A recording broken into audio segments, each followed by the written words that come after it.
to your role as a child of God in this world. How else would Abraham actually be a blessing to all the families of the world? As it says in Genesis 12, we have been blessed, and we are still expected to be a blessing to others. So, a bit of context about the book of Ruth. The Bible commentary that I was reading says that Ruth was written by an unknown author who is very familiar with the Torah law, the first 5 books of the Bible. The writing was in the Second Temple period, but the story itself is actually set much earlier in the time when the judges ruled. It is suggested that the purpose of the story was to counter the strong opposition to marriage of Jews with foreign women, particularly Ammonites and Moabites. I came across lots of reasons that I won't expand on now to conclude that there was a great deal of baggage between Naomi's people and Ruth's people. It would have made it hard to trust each other as neighboring countries. The sad thing was that they were kind of related, because Moabites were the descendants of Lot, so Abraham's brother.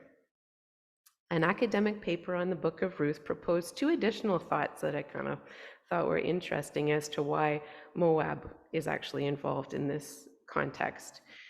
First, it was proposed that the book of Ruth was set in Moab to act as a counter story about bread and water. I don't know how many of you remember, but way back a few books back, in the days of Deuteronomy, the Moabites had refused to give the Israelites bread and water as they were on their way passing through to get to the promised land. This was very insulting to the Israelites. They were basically their relatives, as I said, denying them water and bread. This actually gets written up in the laws that become, because it's so offensive to the Israelites, no Moabite shall be admitted into the assembly for like 10 generations.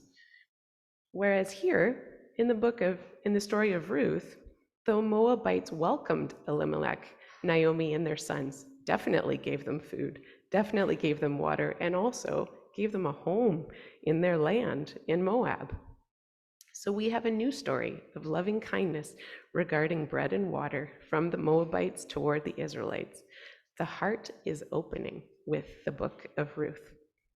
For the second thought as to why Moab in this context, we have to go back just prior to the death of Moses, when he essentially, he's on the plains of Moab, and he sums up the Torah in his speech to the people of Israel, all the rules. And then he hikes up to the high peak of Moab, where he sees from Mount Nebo the promised land, but unfortunately that is where he dies. So Moses' speech was what the people understood of God, all these laws. So fast forward to the book of Ruth. This offers an alternative understanding of the Torah from the plains of Moab again.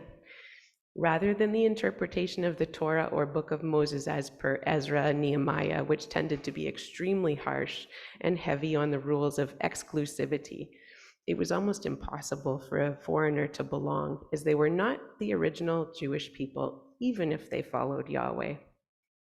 Ruth instead offers an understanding of the Torah in terms of this beautiful Hebrew word.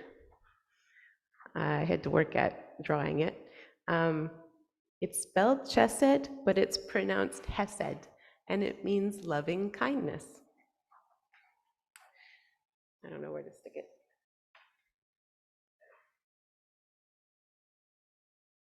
So Ruth offers an understanding of the Torah.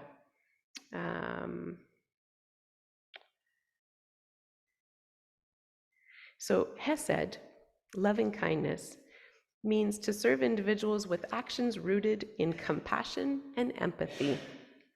The story of Ruth tells of Yahweh, who is far greater than his Torah.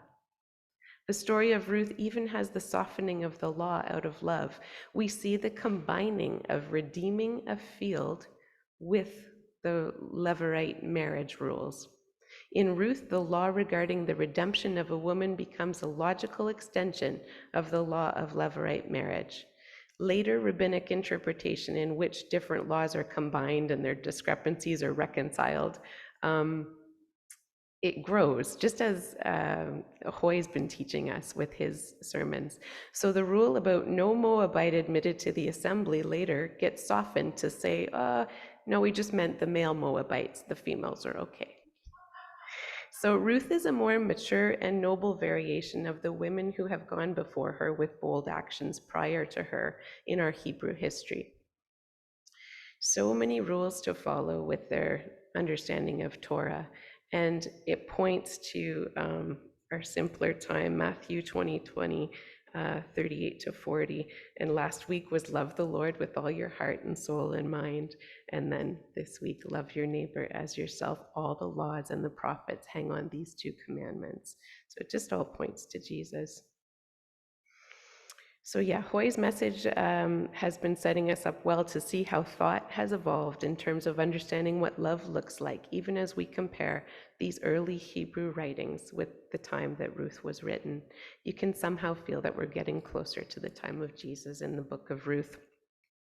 I find this story reminds me of how Jesus turns everything upside down. We open with chapter 1, a famine in Bethlehem. Ironically, this place is known as the house of bread, foreshadowing to when Jesus is the bread from Bethlehem. John 6:35. Then Jesus declared, I am the bread of life. Whoever comes to me will never go hungry, and whoever believes in me will never be thirsty. So here in Ruth as a woman, here is Ruth as a woman and a Moabite. She would have been excluded and on the margins. And now in this story, she's praised for being a noble woman, full of loving kindness as she demonstrates her loyalty to Naomi and to God. And then here is Naomi, one of God's chosen Israelite people, but she has lost her previous way of life. Her husband died, and then 10 years later, her 2 sons died. She has no children. She's feeling so discouraged and unsure of what the future holds for her, a widow. The legal status of a woman was largely determined by the men she is dependent on, a father, a husband, or a male child. It is certainly bleak for not just Naomi, but Orpah and Ruth as well. But even in her despair, Naomi thinks of Ruth and Orpah and loves them enough to offer that they may choose their path, and she gives them a blessing as she plans to part with them. We are not told if Ruth already worshipped God with Naomi while she was married to Mahlon and they were living in Moab, but I feel like she totally gets not just God, but the Holy Spirit. She has no fear. She responds right away with this hesed, loving kindness.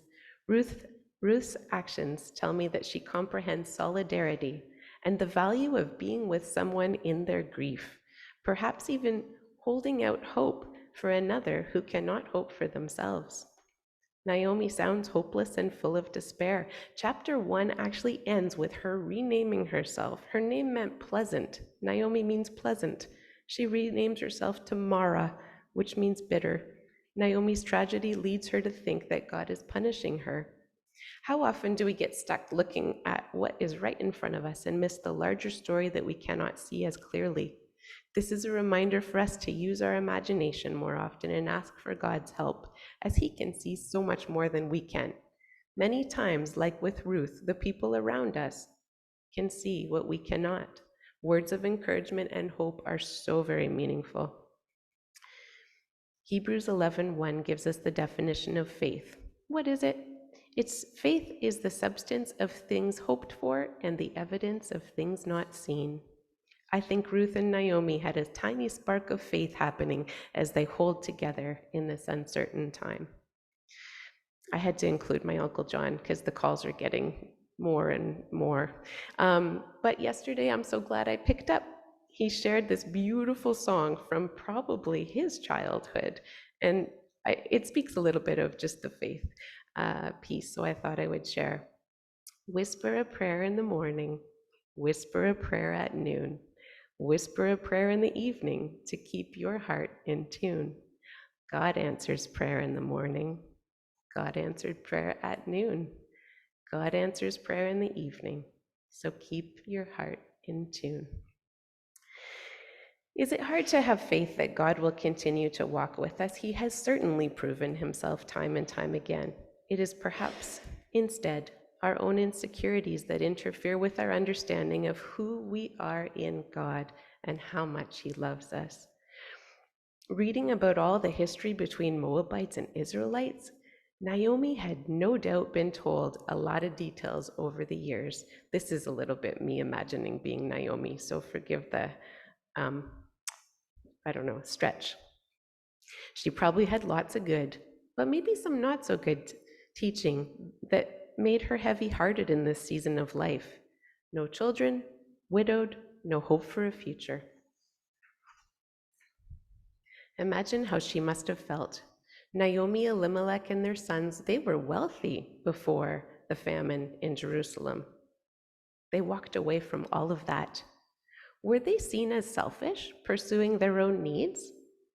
Were they given a hard time for leaving their God-given land and the other Israelites instead of simply staying in Jerusalem to help their own people? Famine tends to be connected with divine judgment. There must have been stuff that she was dealing with. Imagine trying to return home 10 years after with what she understood to be signs she was being punished by God. Naomi must have questioned her understanding of God and herself during those years. But Ruth, she cuts right through all that. She meets Naomi where she's at. Ruth doesn't tell her she's mistaken in her despair, but she comes alongside Naomi. She pours out loving kindness to Naomi and loyally waits with Naomi until Naomi can see for herself the loving kindness and the truth of God at work in the midst of things.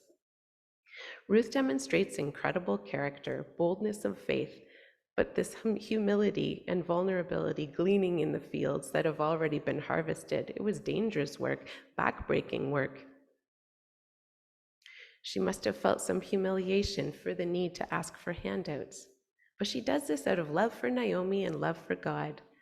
And I think with the hope for what may come from this act of obedience. We have hope because this story teaches us that we have hope because God knows and cares about our problems. We have hope because God sides with the humble. We have hope because God blesses those who trust him. We have hope because God honors human initiative. We have hope because God provides for our needs through his community. We have hope because holiness brings hope. That heart's desire to see another flourish, that's from God.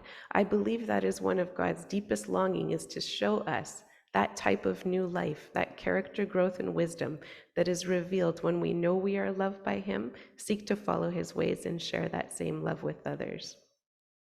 So we haven't mentioned much about Boaz, this kinsman redeemer. Does anyone recall whose kid Boaz is? You might be surprised.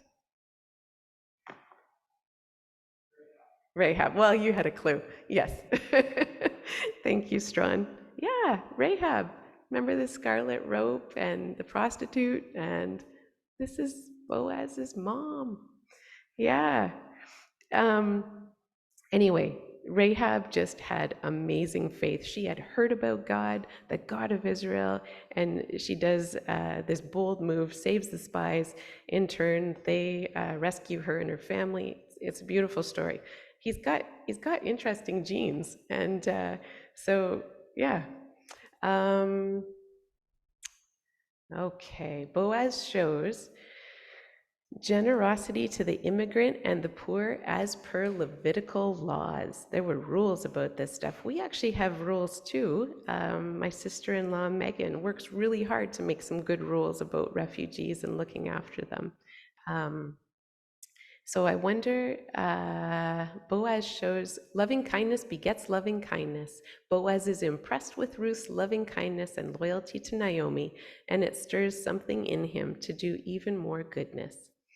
Chapter 2 ends when Ruth returns from the fields, and Naomi and Ruth are marveling at how things are working out. Boaz is loyal to Naomi's family as well, just as Ruth was in the first chapter. The opening of chapter 1 talks of tragedy and death, and then a great act of loyalty by Ruth, followed by Boaz's act of loyalty at the end, which leads to joy and birth. Each chapter ends with Naomi and Ruth rejoicing at what had taken place. They are noticing where God has been at work, and this is building their faith. Apart from opening Ruth's womb and ending the famine, the narrator does not mention God doing anything really direct in the story. So it leaves tons of room for human choice and benevolent actions. This book is brilliant as it reminds us that our everyday choices matter. God's providence is at work behind every scene in this story, weaving together the circumstances and the choices of all these characters. Naomi originally felt her tragedy was a punishment from God, but she eventually sees that in actuality, the whole story is about God's mission to restore her and her family. In this story, God is doing the redeeming through Ruth and her boldness and loyalty, which brings healing to Naomi's life, but not without Boaz's involvement. He's a common sense farmer full of generosity and loyalty. God uses his integrity combined with Ruth's boldness to save Naomi and her family. The whole story is an interplay of God's purposes and will with human decisions and will. God weaves together the faithful obedience of his people to bring about his redemptive purposes in the world. Boaz and Ruth's son is Obed, who was the grandfather to King David and the lineage leading up to the birth of Jesus, the long-awaited Messiah. God is at work in the daily choices we make, and you are part of his redemptive story. Loving kindness is the greatest gift we can give to the people around us.